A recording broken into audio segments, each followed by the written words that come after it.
Welcome back, guys, to the 101st episode of the Cousin Connection podcast. And today we're doing things a little bit different. You probably already saw on the second camera there that we have a special guest this week. Someone coming all the way from Harar. I know we've talked about our past and a part of our identity being Hararis. And we felt like we could use our platform to kind of amplify voices or people within our own community that are doing things to help our community and surrounding communities that you as a viewer might be affected by as well. So today we have a special guest, Sultan Mohammed. Which we do I don't know. Little clap. Yeah. So we're gonna be. Should I do an intro on your a little bit of history? I was kind of thinking we can give him. Okay, we'll give you the platform to speak for yourself. Introduce yourself, your history, maybe how you landed. Let's. The first question would be like, how did you land in? Because you currently live in Harar, right? Correct. So let's get to how you got there to begin with. Bismillah, alhamdulillah, salatu wassalamu ala rasulillah, sallallahu alaihi. First, I'd like to thank you for inviting me. Of course. Yeah. And, how did I end up in Harar? I was born in Addis. I lived in Addis until I was 8 years old, and then moved to Saudi because my father used to work for Ethiopian Airlines, and we moved there. When we lived there for 1 year, we started forgetting Amharic language, and my father said, "Okay, you guys gonna miss out a lot when you go back." So we were sent to live with my grandparents in Dredwa. So I lived in Dredwa for 5 years. I studied until the 9th grade, and then in the 10th grade, we moved to the U.S., me and my siblings, 3 siblings. So I went to high school in Los Angeles, and I graduated at University of Texas. You went to university in Texas. Texas, okay. And I graduated in civil engineering. And then I worked I majored in highway engineering with a civil engineering field. So I worked with the Department of Transportation for 10 years. And then I said, okay, it's time to go back to Harar, which I never lived there before, but I said there was a calling within me that told me I have to go back to Harar. So what called you to go back to Harar? Like what was the motivating factor for going back? The things I used to hear about Harar growing up since my childhood, the stories of my grandparents and what happened to them, and things about Harar really used to interest me. And I felt like, I need to go there, reconnect, and do whatever I can with the remaining life that I have on this earth. And you actually went... I don't know if you noticed, you went the same year that I was in Harar as well. You went during the first, I guess, kuba event. I know people, we were speaking about this for the past 2 episodes about kuba, and you actually chose, was it maybe, did you already have the idea of living or going back to Harar or staying in Harar after kuba, or was this like a motivating factor as well? It's like seeing the people there. Just timing wise, because the moment I came to the US, I knew that I have to go back to Harar. Oh, really? Yeah. Okay. So did you move to the States knowing that it was like a temporary thing? Yes. Okay. In my philosophy, we all have to go back to Harar. I think all Hararis have to go back to Harar, and because I believe our homeland needs us. Now, I know you said you've never lived there before, but have you visited as a child? Yes. Okay, so you were familiar with it. I was familiar.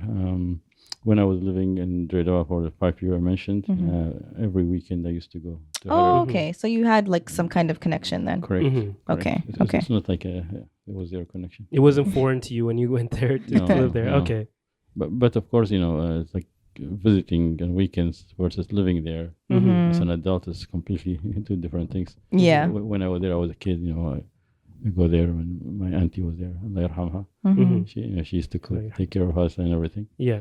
So that was kind of shelter, but and as adult, when you go there, it's like and with the current conditions, no water and all this kind of thing. So you get to face the whole challenge, especially after having lived in the U.S. for 24 years and going back to a small town with all this challenge. That itself was another challenge. Did you have a culture shock? Of course.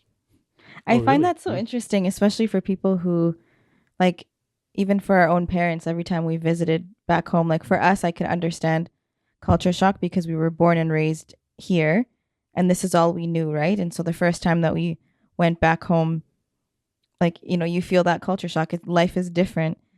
So I find it interesting that you felt the same. We did have cultural shock, but I think the degree might be different. Okay. So someone born here and with no exposure will have a different shock than us who have seen the place and kind of know what to expect. But the degree of expectation, it's like once you have been accustomed to living a life of ease, everything comes easy. Water comes out of the tap. Exactly. So you can choose hot or cold. Yeah, exactly. You can wash your clothes easily. So there were times I was like collecting water from rainwater, and I was thinking to myself, "What am I doing here?"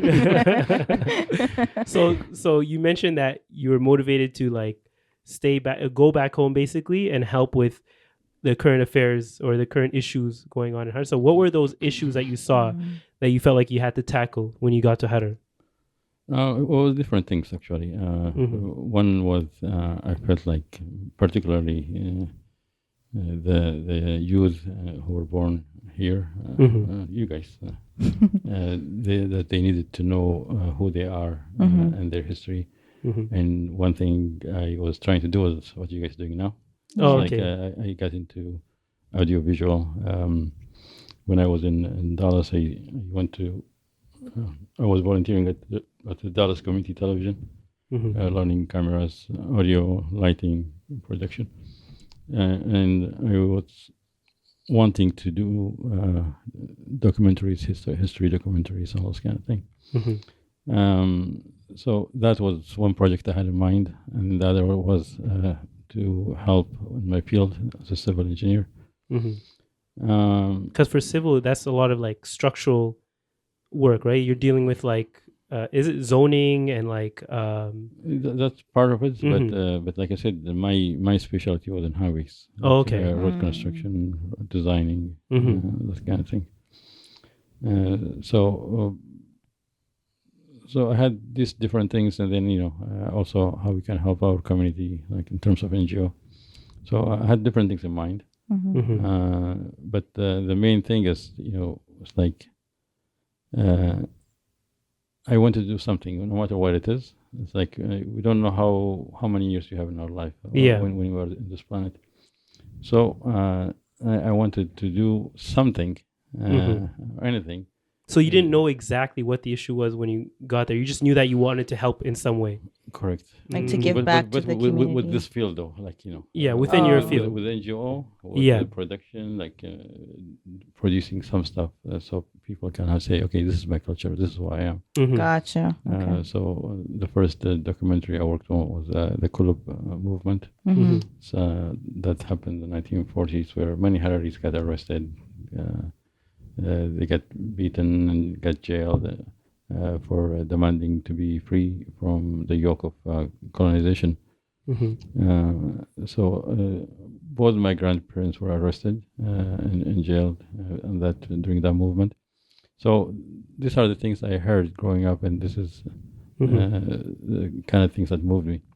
So this was the first thing I did, and I was hoping to do many more. But unfortunately, after I went back, I felt like I was facing a wall where I was not able to do many of the things I hoped to. Like you were facing a wall, and that like the people weren't motivated to participate in what you were trying to do, or like political or like political issues where like because they don't know you, like you haven't grown up there. Maybe there's like issues with that. I'm not sure. So exactly what was the walls? It could be a combination, because I really don't know why things were not moving. So it could be a little bit of everything. Yeah. And because you are an unknown, because you're not raised in Harar, you don't have friends growing up in Harar. So probably the way people might look at you was different than if somebody who's from Harar coming and saying, I want to do this. Who's well connected and knows the people.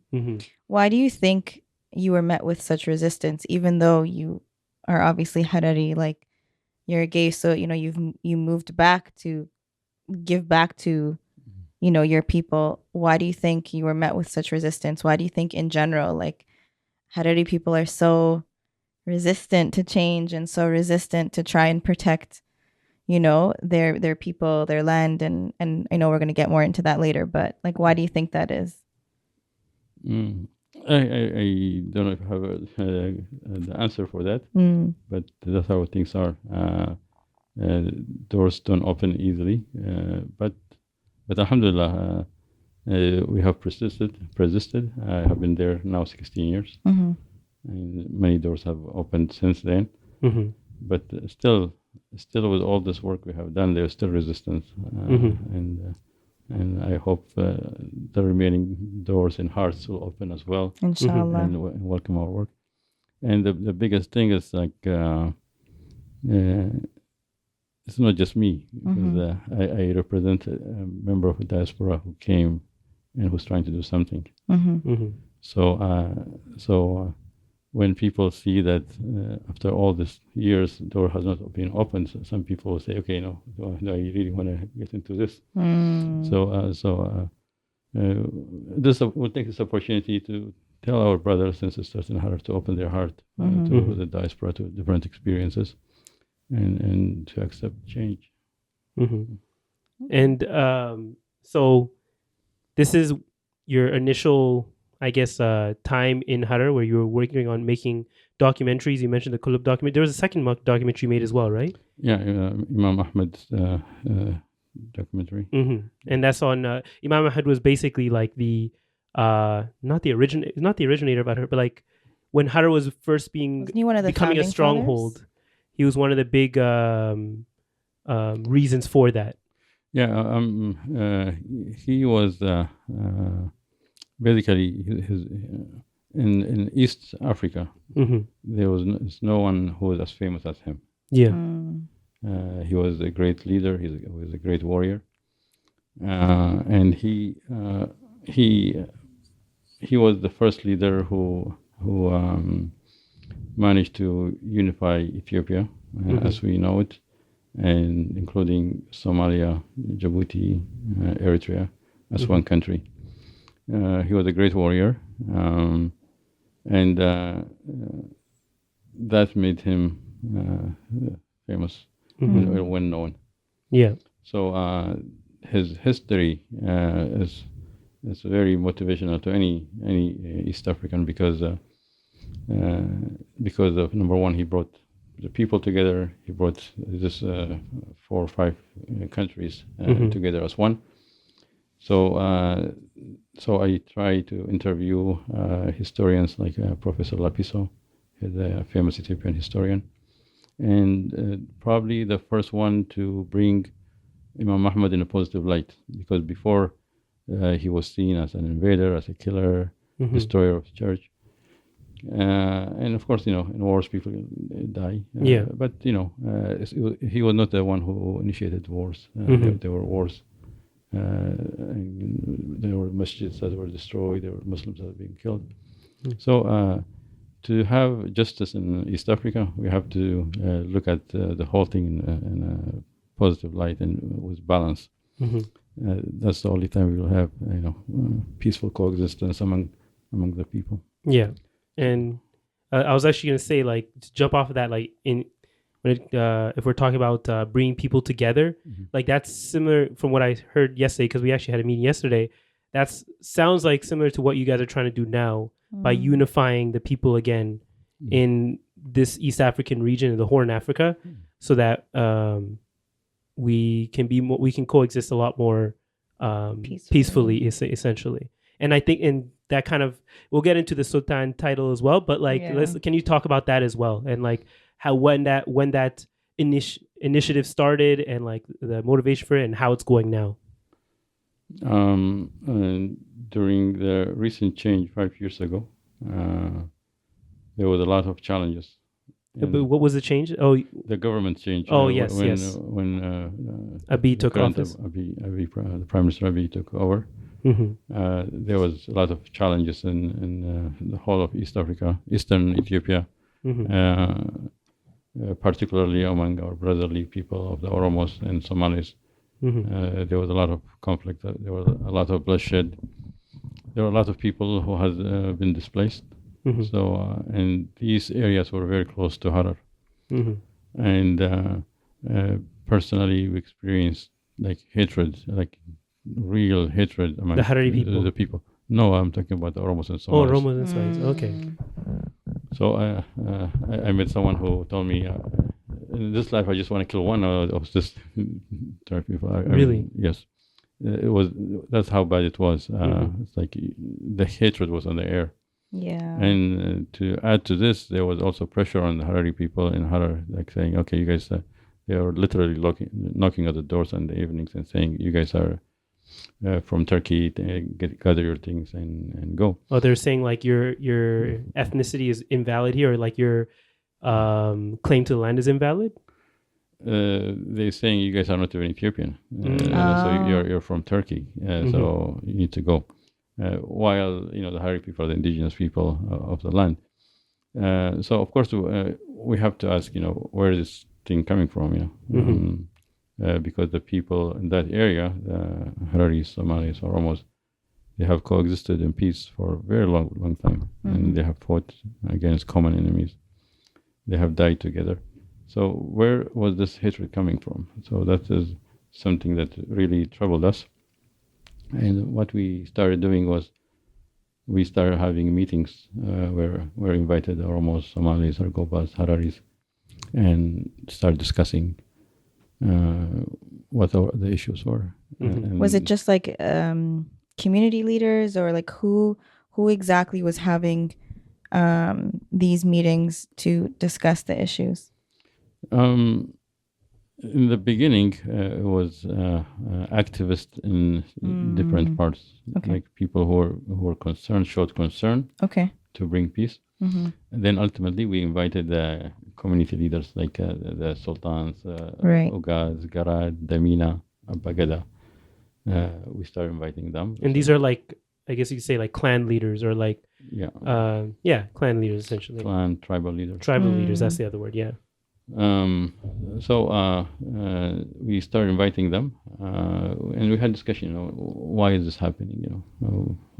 Can't we look beyond that? And we prepared like a PowerPoint with 13 countries and what happened in those countries. For example, Somalia, Libya, Rwanda, and so on and so forth. Yemen. And these are examples of like countries where there was a divide and caused like it to crumble, essentially. Exactly. So we show how the conflict starts, and the demonstrations, and then the shooting starts, and then the violence, like a whole town, cities get disappear, and then you see refugees, then you see people going on boat and seas and drowning and all that kind of thing.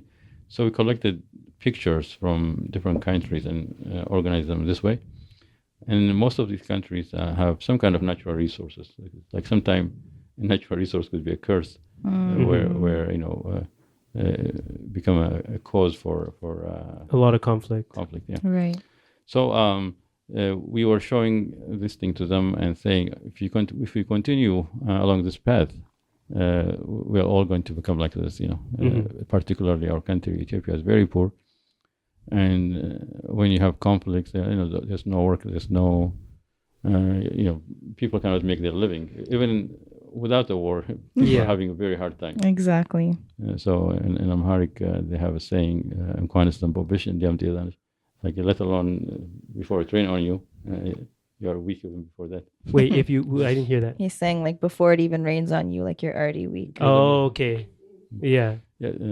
Can you weather the storm if it's going to come? Exactly. You can't stand this rain. In the mornings, there's kind of water on the... Like the condensation? Condensation on the grasses. Yeah. They had a name for it.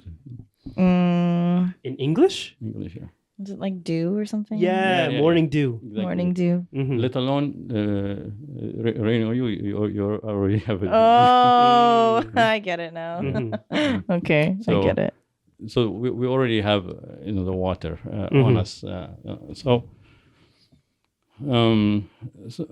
So when we discussed with the elders, they understood automatically, and they pledged to work with us to bring peace. And these are the elders from the different tribes. Different tribes, from Oromos, The tribal Somalis, leaders. Gobas, so different people. Yeah. So that's how our movement started to grow, and then we did the programs for the youth, where we showed them dramas and this PowerPoint, and then we brought elders from different communities to advise them.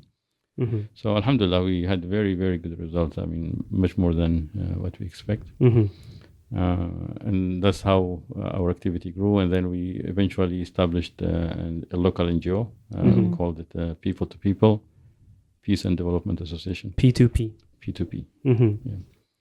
And that's how the activity started from there. And then we also went outside of Harar. Okay, so you expanded. And also, even in Harar, like I said, we start with the Hararis, Oromo, or Goba, and Somalis. But eventually we said, okay, if we are in Harar, we have more people. We have to find a way to include them. So within that, with the P2P, we had a peace ambassador position, and we included like 3 people from each ethnic group that live in Harar.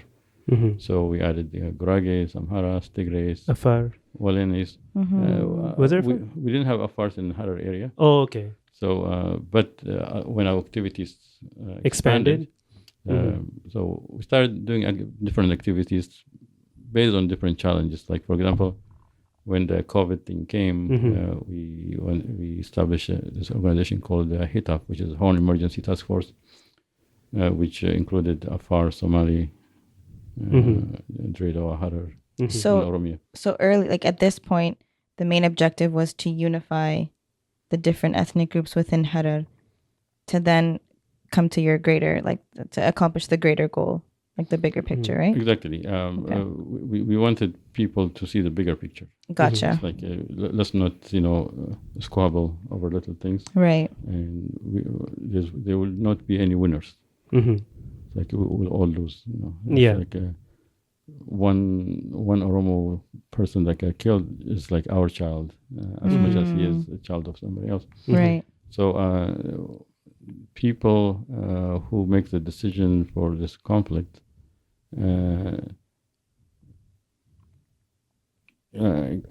they cannot be.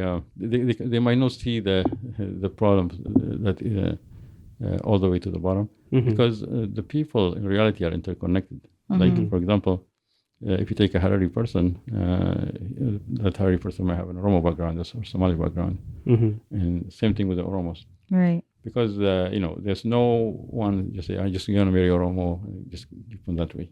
But historically, those who speak Oromo might have been speaking Somali in the past, and vice versa. So, it is the relationship between ethnic groups, not static. It's fluid. Right. So, for example, if I marry an Oromo person and then my child grows in Oromia region, he'll become an Oromo easily. I mean, it doesn't take 2-3 generations. It could be 1 generation. My first child could be an Oromo, and my other child somewhere else could be something else. So, and vice versa. People who move to Harar and their children goes to school with Hararis, and he becomes a Harari. So, in our opinion, there was no reason for mistrust and hatred among people of Ethiopia, and in the larger picture, people of East Africa. Yeah, and was this a direct response to what was happening in Harar? Like you mentioned, the people knocking at the door. Like from what we saw here in the West, at least, like it seemed very violent. Like there were a lot of houses being broken into, buildings being destroyed, and people being forced out of their homes. People being forced out of their homes. Like was this a direct response to that, or was this already in the works at that time? It was a direct response to that. Okay, we started such activities after September 2017, when we start seeing such a thing. However, Mm-hmm. However, even before that, we used to be active in different communities. Mm-hmm. We were actively helping people in Argoba regions, in Koromi, and other areas. So we had contact relationship even before that, but not so intensely. Right. But what we had before helped us to transition to this much easier. Okay. I mean, once you felt like that unity was established within the different ethnic groups, what was the next mission after that? Like, where does the Sultan title? Because I know that, by the way, for those that are listening and watching this, like, we actually had a meeting with him yesterday, a couple of us. So we're kind of referencing a lot of what we spoke about yesterday. Should we explain what a sultan is, or ask maybe? I was just gonna ask him, like where, when did that kind of come into play? Was it like once the unity was established? Did you take from what you were seeing amongst the other ethnic groups? Because you were mentioning that they all had different tribal leaders that you were meeting with. Yes. Mm-hmm. So yeah, in eastern part of Ethiopia and also in Somalia, Somaliland, Djibouti. Such systems are available. Even throughout many African countries, they have tribal chiefs. Mm-hmm. So when we were doing these activities, like people will come with their chiefs, their chiefs, tribal leaders. So depending on which Somali clan you are, they use Ugaz, Garad, or Sultan. And they used to have Damina in our area. And now they also have a Bagadas. So the Afars have Sultan and the Hadiyas have Grad. So different communities have different things. So but it's the same idea. Same idea. Same idea. For example, the Isa, they have Ugaz. So it's a Sultan. It's Somali words. So in one meeting that we had, the Oromos came with their Daminas, Somalis had the Sultan, and during that discussion, it came up, somebody said, you guys came with your leaders, but we don't have a leader, and then they proposed my name. They were saying like the Harari people don't have a leader. Exactly. And then he proposed my name. I said, why don't we make him a Garad? Which is the same thing. Why didn't they use the Harari term? Like, what would it be, like an emir? No, the Garad is the Harari term, no? No, it is? Yeah. I thought that was a Somali term. No, but we couldn't use Garad, or you couldn't use Garad for interesting reason. Yeah. So... it's because there's already a family named after Garad. So, like, it would be kind of like a... Not it wasn't awkward. Self-explanatory, like the title of Sultan. Yeah. Exactly. So there were different advantages and disadvantages. Okay. Because there are, like you said, families with the name Garad, and it would create a confusion. Are you a family Garad or are you the actual Garad? And then there was an issue for me. I think the name Sultan was better because when you go to different cultures, like outside of Ethiopia. You don't need an explanation for Sultan because people know already. Because it's an Arabic word and it's a very famous thing. It's almost universally known.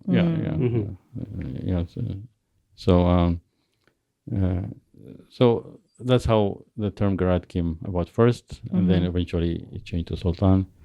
And then that was the beginning of the issue, but then people in Addis said, okay, the Hararis, they said, okay, we accept the Sultan. Oh, so there was some form of like an election or a vote? No, it's not by election. Like even when you have in cultural you were nominated. Nominated, yeah. Okay, but like there was a general... And then people accepting. Okay. And then the elders in Harar said, okay, we accept you. And then they, in public, they gave me like a shawl, their shawl and hat and a cane. Oh, really? Okay. So it was a whole process. And ceremony. It was his crowning ceremony. I will send the pictures to you guys. Yeah, we'll insert them. We'll have it up here so that people can see. Yeah. Okay. So I'll send you all those pictures. So that's how it came to be. And then, as we moved to different places, different communities saying we accept the Sultan. Oh, so you had to get the acceptance from everybody. No, but but it is coming. Okay. So I cannot tell them don't accept me. Right. For example, in Dredwa, the people in Dredwa, there were 5 Afochas, and they invited me and said, they introduced me to the community, and they said, we accept you as our Sultan. And then when I went to Edmonton, the same thing, and today the same thing in Toronto. So this is right now is your press tour of like, it's hey his guys, inaugural. I'm your Sultan. Yeah. Please accept me. No, if you wish. Yeah, if you wish. What I'm doing is I'm showing my work. Yeah. So this is the work, and I need your support if you want me to continue. Exactly. To be a Sultan, because the work is hard. It's not an easy work. For sure. Because we're talking about all these challenges in our backyard. It's like when you want to bring different peoples together. You have different challenges because there are people who want these people to fight one another for personal gains. So you're fighting against that thing. So eventually, what do we want to, as Harari people, what do we want to achieve with the Sultan? For me, the number one importance of this is to bring peace among different people, not only among Hararis and other ethnic groups, but when there's misunderstanding, conflict among other ethnic groups. For example, Afar in Somali, and Somali in Somali, and Oromo in Somali. I think we are well positioned to play the middleman. Gotcha. Because because of our position, the fact that our number is not too great, that is, in my opinion, it could be a positive thing because we do not threaten anybody. So they don't see us as a threat. Yeah. So we can. We're also unbiased. We're unbiased. We can bring people together. Yeah. And have them forgive one another. And that's the vision I have, like to make for Harari community to play the peacemaker role. Not only in Ethiopia, but in the Horn of Africa region. Yeah, we'll be like the Switzerland of the Horn of Africa, essentially. Okay. So, I think when I was listening to you talk yesterday and hearing the points that you've made now, one thing that stands out to me is, you mentioned that you kind of went around to like Dredwa, Addis, and you went to different Afochas. And I know that like Amir and I have talked about this in the past about by the way, Afocha means basically like tribe, but in our language. Not tribe, is it not? Not tribe per se, but it's Afocha is more like isn't it like a chosen? It's an association of Hararis. The main function now. In the past it had many functions, but now it's like in Amharic they call it Idr. It's like when somebody dies, they come together and be buried, and some of which also celebrate when they have their son or child at a wedding. They celebrate together. Yeah, it's so like a group of friends. I think the definition of Afocha has changed over time. Like in the past, I know that like from what I remember, our grandparents and great grandparents would get together. The mothers would get together to discuss like marital advice, parental advice. They would come together when one of their children gets married, when there's a death in the community. And I think now it's more like our mom and their friends come together and they do like they share finances together and all this kind of stuff. Yeah. But no, you can say. we also have a guest in the room who's paying attention. So oh, there's a different. Oh, yes. Okay.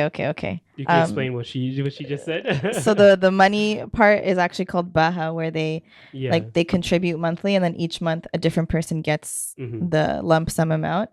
But would you say like Afocha and a community is the same? Because I know here we have a Harari, like a bigger Harari community. Do you guys have that? Is there something like that in Ethiopia, or is it like too widespread? In Addis, for example, there is a community. Oh, okay. And also in Jijiga, they established a Harari community, but that's separate from Afocha. Okay. So different Afochas can be part of the same community. So the community is a big umbrella. Yeah.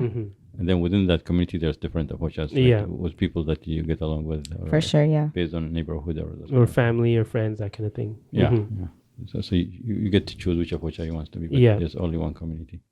So within Harar, is there like a Harari community, you would say, where they actually come together during like Eid and different celebrations, or? No, not in Harar. So it's pretty divided then? Yeah, just Afochas, yeah. Okay. Yeah, because I guess maybe because they're already in the city, they don't feel like the need to form a community because it is your own city already, right?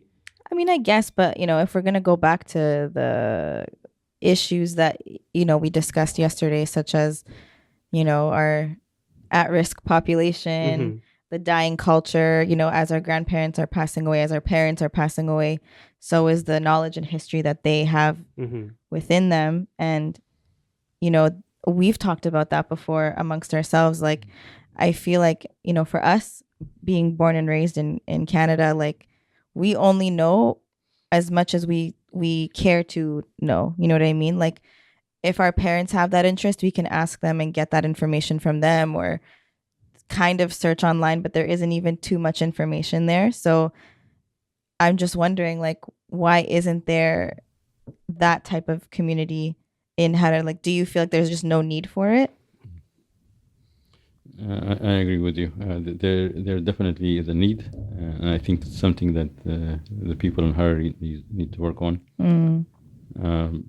But I think they do have a thing called like Imugad. It brings all the Afochas together.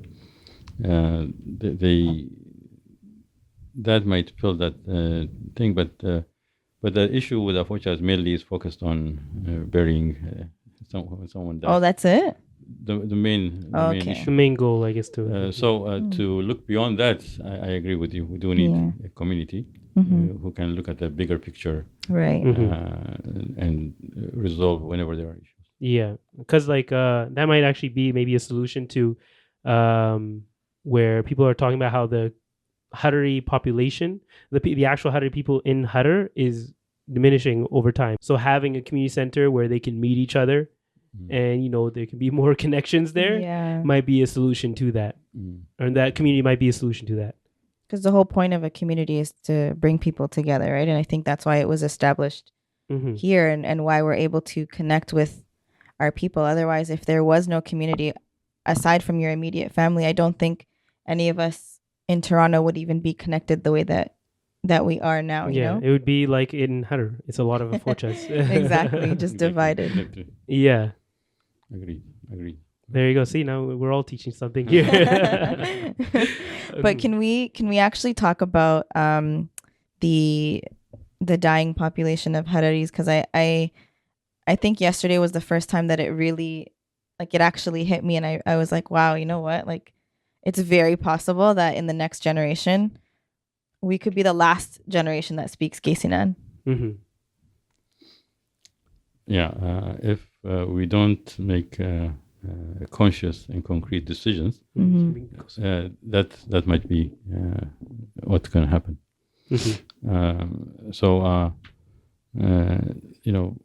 Majority of our people are outside the country.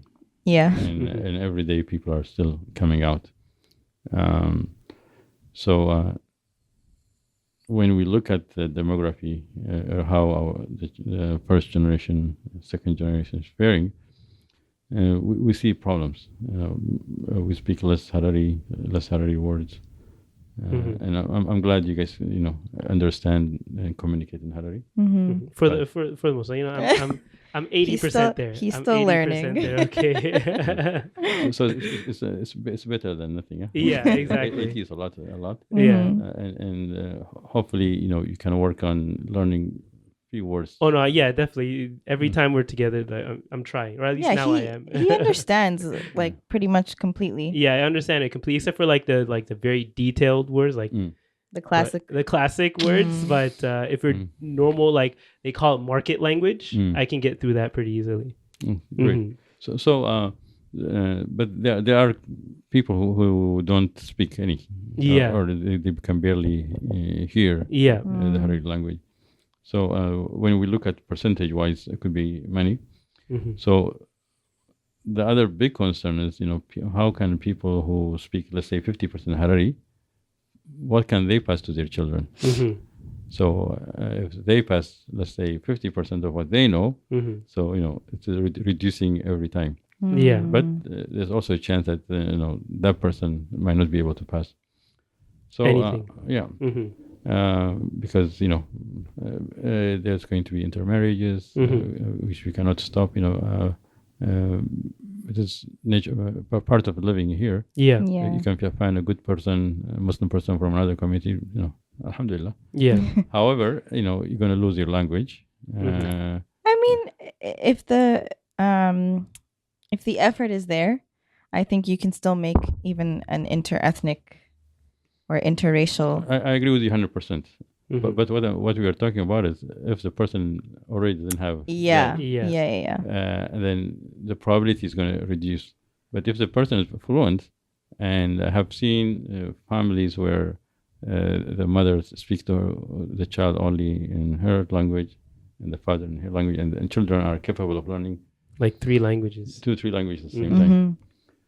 But they don't want to get confused, because when the father speaks Harari, he has to always speak in Harari. Right. And the child will know to respond to the father in Harari. Right. And to the mother in whatever language.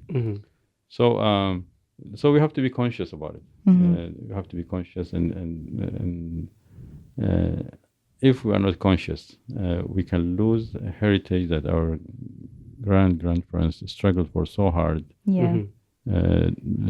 Got died for, got displaced from, and beaten up for during our time. So and we don't want that to happen. So, but for all that, you have to be conscious, and we have to know our history. We have to know who we are. We have to have connections to our homeland. So once we have this connection and we know our history, we can through the communities, we can have teachers, and then we have to say to ourselves, okay, I don't know, I have to learn. Right. So the first thing is to admit to ourselves that, I don't know enough Harari, so I need to learn. And then who's there to teach us? So, you have to go to the community and say, we want someone to teach us Harari language, and then make time to learn. And there recently has been an initiative, at least here, to do that. Like they've started actual classes. Have they? I didn't even know that. Well, I just found out today, apparently. So. I didn't even know we had classes. That's I was just gonna say, like, I think, for here, I was gonna suggest that, like, I think if we knew that there was a class that existed, a lot of people who don't already speak Gaysinan would, I think they'd be interested in wanting to learn. But aside from the language itself, I think, it's important to know, not just the history, but the cultural practices. Like, I usually hear it, like, sorry to put my mom on blast, but like when it comes to, even like weddings, sometimes she'll say like, oh yeah, like I don't know that this specific wedding practice, like I don't remember that I was a kid. I don't remember. I didn't really go to a lot of weddings. Like she would always say things like that. And, my ummah's in Ethiopia. It's not, you know what I mean? Like, it's not like I have my ummah here to just say, oh, like, what does this mean? Like, what does it mean when we do this? And I'm going to do a shameless plug for one of our friends, Hassan, who, you know, when it comes to weddings, for example, he wrote a book with the help of many others about wedding ceremonies and the traditional practices. And I think projects like that really help to, revive that knowledge, like within us diasporas, as we want to call it. But, I think for those in Harar that are losing the language, that's a whole other issue. I don't even know how you would even tackle that.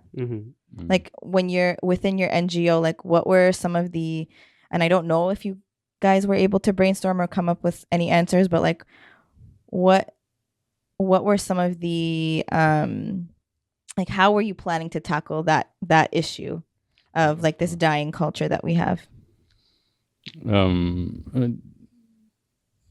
We don't have any agenda to per se through our NGO, but through our experience, like when we are connecting with other people, we do have people who are historically connected to Harari people come to us and telling us please send someone to teach us Harari language.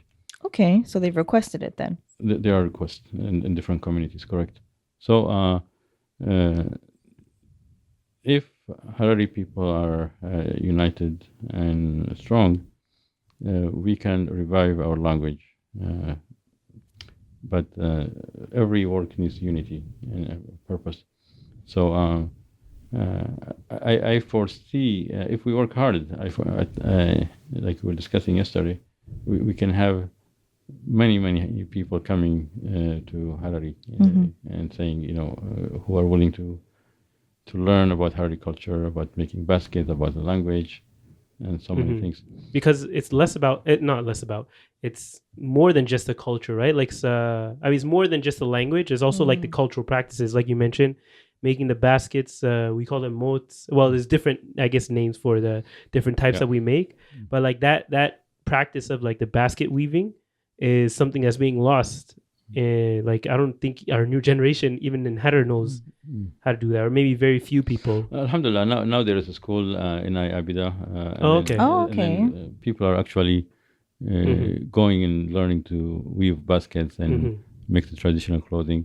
So there has been a lot of change recently. That's good. So these young people, like they could be working in an office, and to supplement their income, they learn how to make moat or the Harari kopia. Yeah, because I know that, I don't know, have they started exporting this to like just the world in general? Because I feel like that's a very hot, especially our moats are a very like hot commodity. Oh yeah, and they can sell for a good amount to people who are just interested in the culture, even our own, our clothing, our the cultural clothing. The cultural clothing, exactly. Like that's and even this hat. Look at how beautiful it is. Yeah, I know. Exactly, Yeah, right. Very, very intricate. Very. Now it's selling for 10,000 birr. You made it? I have my store all need everything is I imported from the continent. Oh, really? And I'm selling it here all the world. Okay, see, so we already have someone doing that, exporting it from Ethiopia, from Harar directly. Yeah, Nice. and selling it here. I don't know if it'll pick up on the mic there, but we'll definitely put it up. We'll put it up. Name is Dini Craft. Yeah. I'm going to live in Canada stores. Yeah. Okay. I bring from Ethiopia to help the other Hararis. Yeah. They learn from college and help them get also support in the school. That goes to your next program. Yeah. Yeah. Yeah, I'll definitely throw that up. Like I can probably behind us here in the video, so I can put it up. It's called Dini Craft, right? Yeah. So I wanted to quickly pause here for a second before we continue because I have to reset everything here. So we'll be back here in just a second. And we're back. So I forgot, where do we leave off here? We left off talking about the culture and preserving it. I don't know how long ago I found this out, but like I didn't realize how much our cultural commodities kind of like went for, and how not lucrative, but like how sought after they were. Yeah. So I was sad to hear like the practice of it wasn't being upheld as much, but now apparently it is. So I guess that's a good thing. And we have people here locally who are selling it as well. So yeah, at least, there's a revivification. I don't know what the word is. Revival? A revival, sorry. of this. Yeah. Which should hopefully mean something positive for our community. Inshallah. Yeah. Now that you've done a little bit of a tour, like in Canada, I don't know if you have gone around like America yet, but do you feel like the issue of the dying culture is greater here in North America or in the West? Because I know you've been to Australia as well. Or do you feel like it's worse within Harar? Like, where do you think we need to tackle more, like first, Harar or on the outside?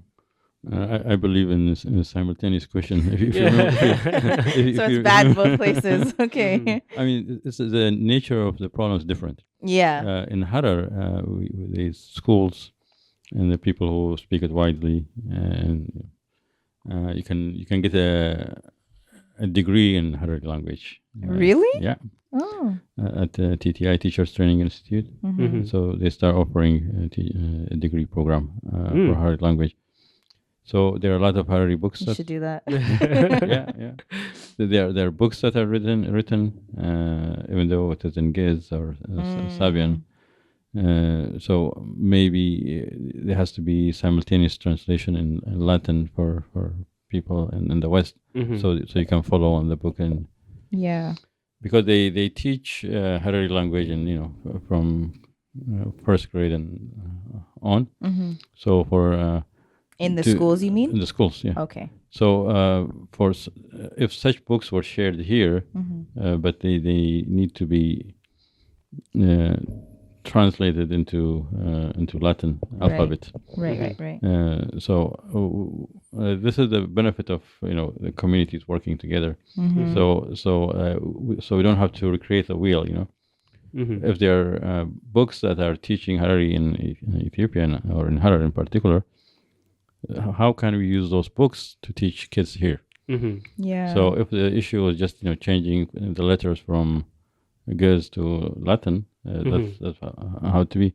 And I know Hiii Afocha in Australia, they have a software where they can input the word in English. Yeah, you can write it in Latin and then you can convert it to Saba or Ge'ez. That's cool. I didn't know that. And vice versa.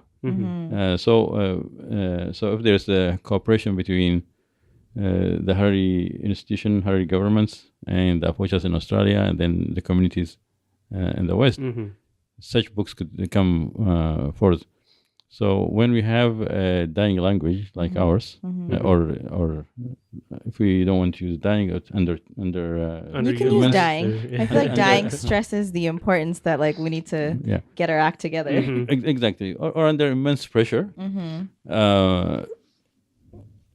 If we have discussion and collaboration, we can come out of the situation. But if we continue to live as this problem doesn't exist, we will all pay for it. I have a question for you. So as a Sultan now, and as someone who's becoming more accepted amongst the global Harari community, do you feel like you can be like a liaison between the Harari government and the Harari people? That is one of the work of the Sultan.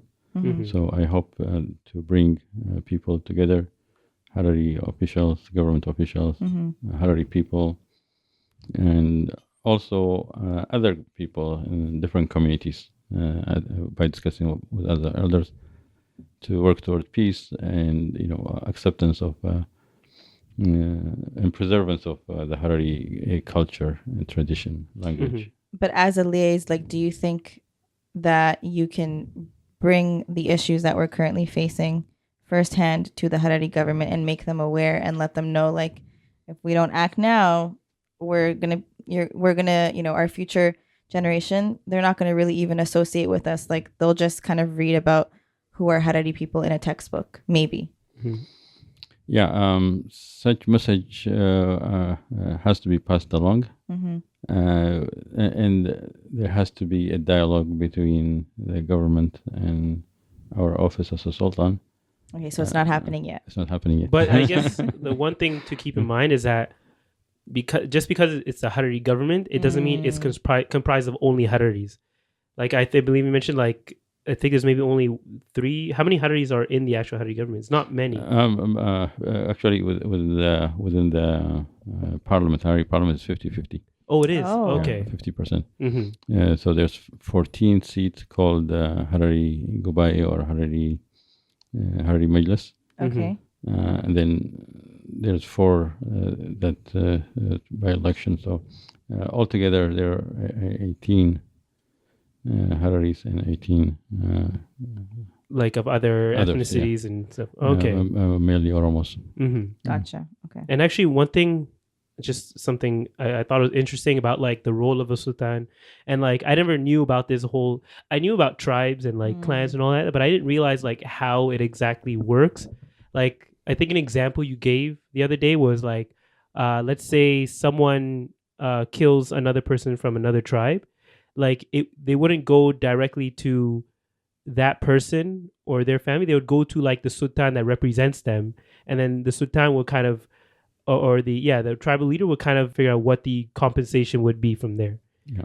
Right. For example, the compensation for different things are already known. It's preset. It's preset, yeah. So it's not like you're like a judge, for example, like in the old Islamic times. Okay. So if somebody gets killed, you have to pay 200,000. Of the local currency? Yes. Okay. For example. Yeah. When this happens, the person who lost someone, their sultan or their damina or their ugaz or their grad, depending on the tribe, will find the other person's equivalent, and they will initiate discussion. And they say, your child has done this to our child, and we need a compensation. So they sit down and do the compensation. So they mediate the whole situation. Correct. Even in issues like murder, even if it is purposeful murder, different issue. But like aside from compensation, is that person not going to be jailed or held accountable like by the legal? Not if you go through the system. Really? Yeah. If he goes through the system, it's like when they want to forgive one another. So if the family wants the person to pay for it, and that the person did that on purpose, they will go to the government, not to the. Okay, so this is more so like if you're just trying to solve it, like as they say in Gayson, like garust of it, like you're trying to solve it without making it official. Which means like within the house. Within the house, yeah. so even to a degree that suppose somebody murders someone. And the people agreed to settle it this way. You cannot even accuse the person of being a murderer after that. Oh, really? Yeah. Like once it's done, it's done. It's done. I'm going to be honest with you. I don't see a single person ever like taking that option over the legal option, but you never know. No, because that's how it is in the eastern region. Is it? Yeah. Wow. Yeah, because like also you mentioned that there are issues with going the legal route. Because sometimes the government might eventually just realize, hey, there's not enough, we don't have enough resources to deal with this issue, and just leave it. Like there's an example you gave with farmland being taken over. It's like, let's say a family or like a guy comes into your farmland and starts living there and takes it over. And you go to the government, you're like, hey, this guy is like on my land. Can you kick him out? They kick him. They arrest him. But then his brother comes. They arrest his brother, and then his cousin comes, and they arrest his cousin, and like on top of that, just more and more people come, and eventually the government's like, "Hey, we've done all we can. There's nothing we can do here," and they just leave you, and now you have no land, and you've gone through this whole legal process, and you have no other option. So maybe going through a sultan who can contact the sultan or grad or the tribal leader of that person can deal with it that way. So it's a lot more of a fair process. It's interesting that people would rather listen to or respect the word of a sultan over like legal punishment. Yeah, I mean, we have to look at the settings in the eastern part of the country. Right, because I'm thinking about it from like what I know here. Yeah. And I think here, like the law enforcement here is like you either listen or you're going to be in jail, Exactly. or you obey and you follow the rules of the. So people in the eastern region, they live in dispersed area. In some cases there are no courts, and this institution are not there. There's no even because police people live in wow. People live in a dispersed situation. So for them. I mean, the big thing is like they don't hold grudge, and the need for vengeance is not there. That's so good. Huh? Yeah. So even after they have a war and so many people die, they know how to forgive each other and move on. Wow. If they go through the cultural system. So it has its own positive aspects. Yeah. It has a negative aspect. But for us as Harari people, how can we utilize this to safeguard our interest as Harari people by interacting with people to resolve land issues, territorial disputes, or anything, or cooperation. Yeah. Because when you are dealing with the sultans and ugaz, some of them have massive amount of land, and they might want an investors to come there. So when you go as a Harari Sultan and say, okay, we want to invest here, you talk to the Ogaz or the Sultan, and they say, okay, welcome. But if you don't have that system, there's no way for you to communicate with those people. So it is advantages, and we should not lose any advantage by not having a similar parallel system, a parallel system with them. And I know we've been going on here for a while, so like I guess a last thing. Oh wait, unless you had something. Well, I was just kind of. Okay, go ahead. Okay, so now that like you've built this, and not just you, but because we're talking to you, I'm going to use you. But now that you've built this network, if we want to call it that, what do you foresee for the future of the Harari people in Harar and outside of Harar? Like, what is the ideal future? The ideal future, what we see is for people in the Horn of Africa to get to know one another, to work toward peaceful coexistence. And for example, we Harari Community, like I don't know if you guys were not in the meeting today, the guest from afar was saying, Hararis have a lot of people who are educated. So we can have that as an advantage. Like we have a lot of doctors, we have a lot of engineers, and different, computer science and even media, everything. Yeah, everything is valuable as we want to move closer integration among the people, and economic integration is one of them. So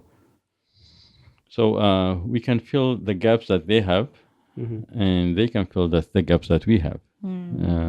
So they can help us by learning English, by learning Harari, for example. So they can help us so our language cannot disappear.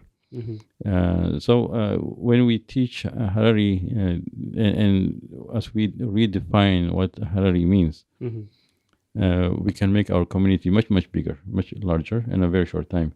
So this activity that we are doing as a Sultan, I believe can help us bring people closer, and then the different communities can help one another in whatever capacity that one has to the other. So it's almost like, can we have a more direct call to action? So like right now you're saying, like teaching Gaysinan to. I think the things that we can do now to hopefully benefit you guys and what you're doing is learning the language is a big part of that, and using the knowledge that our community has already been able to accumulate to like pour back into Harar and the community that surrounds it. Exactly. I mean, if we can, for example, even among the diasporas, if we have doctors, nurses, medical professionals, if you have people who are expert in computer science, they said, okay, we want to come and volunteer and help the Afar region, for example, or help in Somali region, or Argoba, or Harar itself, or Dredwa. So these activities will strengthen our bonds with different people who are around us. And why were people knocking at your door and saying, you need to get out of here because go back to Turkey? It's because there's no relationship with these people. They don't know you. They have forgotten who you are. Their parents might know you, but the young generation doesn't know you, and you have not been interacting with them. So we need to change the situation so people can start interacting and get to know one another during peaceful time. If you don't interact now, other people will draw a different narrative, saying, "Oh, the Hararis are your enemies. Oh, the Oromos are your enemies." And so the Somalis, they are worse. Creating more division. Yeah, exactly. So so there will be other people who make this narration, and then they create a conflict. But if there's interaction among the people from the beginning, and when someone says negative things, says, no, I know the Somalis. Right. They're nice. It's easier to make an enemy out of someone you don't know. Exactly. Yeah. Exactly, and that's what happened to us because we were so isolated, preoccupied with having our individual life. If you look at Harari families, like it's like we have even forgotten our extended families. Like, the second cousin is like, oh, far away. Yeah. But if you go to Somalia, it's like 6, 7. They say, oh, he's my close relative. Yeah. and they help one another. So, Yeah. But we don't even know who our seventh cousin is. Yeah. Right. Even by name, let alone in person. Yeah. So if we want to survive as Hararis, we have to change our perspective of how we see things around us. Like the experience that we are feeling must change. So then it's like if we broaden the definition of relative, if we broaden who Harari is, so all those experiences will strengthen us. But if we choose to say, okay, Hararis are always also speak Harari who are in the wall, and my relative is only my goes back as cousin, but even your cousin, you never help him. Financially. I'm not saying all families are the same, but many are kind of distant. They become distant very, very quickly. Yeah. Especially since some families, they go somewhere and then their cousin is not in that city. Maybe they're not in Toronto, for example. The cousin is maybe in the USA, Edmonton or something, or in Ethiopia or Harar. So you never get that bond growing up together. So you just, oh, he's my cousin. It's like I have a cousin in Ethiopia. Yeah, and that's the most you know about them. Exactly. Yeah. And you never help him. He never asks you. So this is the kind of relationship that we have. But with Somalis, it's like 6 cousins. Go, hey cousin, I need help. Yeah. So we have to take a positive thing from people around us. It's like. That's one thing I really love about Somalis and also Afars and other communities.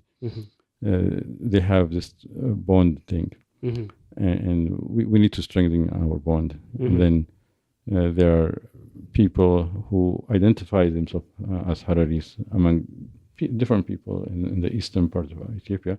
We need to strengthen our bond with them as well. And so technically other ethnic groups identify as Harari?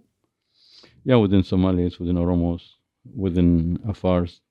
Like, are they Harari just because they were like born and raised in Harar, or they're actually Harari?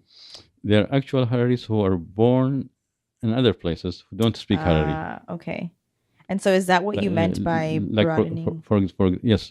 For example, in Afar, they were saying in a meeting today, there's in a certain area, there's a tribe called Hararis in Afar. Yeah. Or they know them as Kabirtos. So even the Afar people know them as Harari. And whenever I go there, they tell me, oh, your relatives are here. But unfortunately, even though I have been to Afar several times, I haven't gotten the opportunity to visit them. But inshallah, one day you haven't even met them yet? I have met them individually, but I haven't gone to the place where they live. Okay. Is it similar? I'm trying to equate it to something here. Is it similar to like us eventually identifying as Canadian, but really we are ethnically Harari? We live in a different region, so we consider ourselves part of that country or that tribe in a way. Exactly, kind of. Sort of. I'm trying to relate it. For example, if you have a child, and then your child, you teach him that he's Harari, he says, I'm Harari, Yeah. But maybe... He was born and raised in Canada, never been there. Maybe he didn't speak the language, he only speaks English. Yeah. And he says he's Harari, but and other Hararis from maybe Harar come and say, oh, he's not Harari, he's a Canadian. Yeah, that kind of thing. So we have Hararis who have become Somali, who have Hararis who became Oromo, who have Hararis that became Afars, and Amhara and Tigray and so on and so forth, and vice versa, of course. There are Afars who became Hararis, there are Oromos who became Hararis. Right. I'm just citing one example. Yeah. So the people of the Horn of Africa have integrated and became one through marriages and so on. So there are some Hararis, their grandparents is Somali or an Oromo, or this.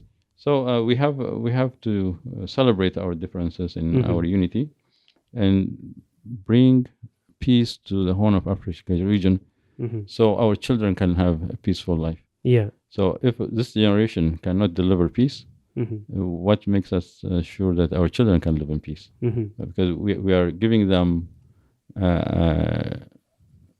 or giving them inheritance of hate. Yeah.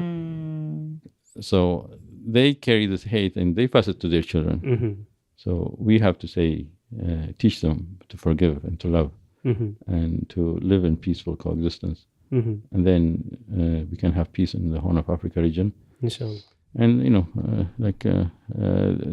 it breaks my heart to hear that there are 150,000 Somalis in the Toronto area alone. So that shows me, how bad things are in their back home to bring 150,000 people here. So we really need to work toward peace in the Horn of Africa region, so we can have a home there, and we can have a home in Canada or in the US and Australia. So the people of that region really need to discuss with open heart and learn to forgive one another, so they can build peaceful coexistence for the people. Okay, I think that's a good way to kind of end off what we were talking about here. So again, actually, first off, thank you again for listening and watching. Even for those that might not, if you're not Harari or East African in general, and you clicked on this video, thank you guys for. And hopefully, you've learned a lot from what we've discussed here. Before we leave, though, is there any place they can find you? Any resources you feel like you can kind of name off? Your links, anything like that? Social media or right now I am on Telegram. They can search for Sultan Mohammed, Sultan Mohammed. They should see my picture there, and you can make sure to click on join. There you go. And so and also you said P2P. I'm not sure if that's a resource that people can point to. Is there like a website? No. Not yet? Okay. Well, we're working on it. Exactly. No, but I there is a website called sultanmohammedfoundation.org.